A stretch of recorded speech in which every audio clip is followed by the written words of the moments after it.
Pourquoi Google a pris 9% la semaine dernière et notre ami Meta a perdu 9%? Eh bien parce qu'on est en train de vivre la saison de publication des résultats d'entreprise du troisième trimestre. Il y avait beaucoup d'inquiétudes parce que avec les instabilités politiques et économiques et commerciales qu'il y a dans le monde, on avait peur que beaucoup d'entreprises voient leurs résultats commerciaux baisser, qu'elles arrêtent de faire par exemple de la publicité ou d'investir. Eh bien, force est de constater que ça n'est pas le cas. Malgré tout, on peut distinguer des gagnants et des perdants. Du côté des gagnants, on peut observer évidemment Alphabet, donc la maison mère de Google, chiffres commerciaux en hausse, vente de publicité en hausse, dans le cloud en hausse, donc de très bons résultats évidemment pour Alphabet.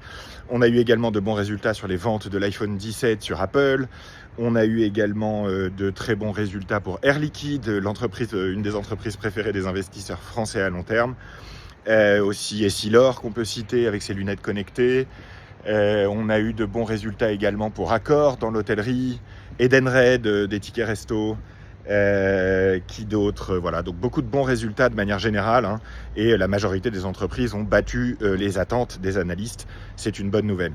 Du côté des perdants, on peut citer Meta et Microsoft qui n'ont pas vraiment eu de mauvais résultats. Donc Meta, c'est la maison mère de Facebook, Microsoft, vous connaissez. Ils n'ont pas vraiment eu de mauvais résultats, mais ils ont déclaré investir de plus en plus dans l'intelligence artificielle, et il y a désormais de la part des investisseurs quelques doutes quant au fait que ces investissements pourraient devenir rentables.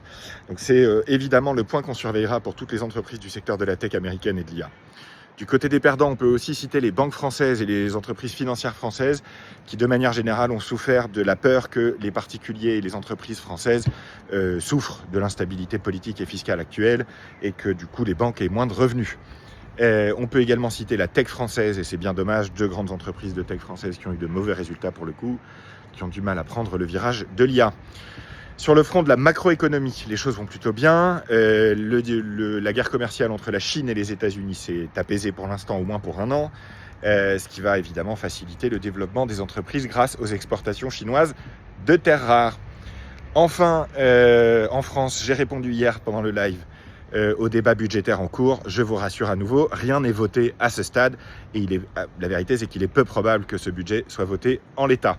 Cette semaine, on va continuer de suivre les résultats d'entreprises avec Palantir, McDonald's et d'autres qui vont publier. Il en reste encore quelques-unes, comme Rheinmetall par exemple, la société allemande, et bien sûr la fin du shutdown américain. Bonne semaine à toutes et tous. Pour l'instant, tout va bien sur les marchés financiers et on continue d'être prudent.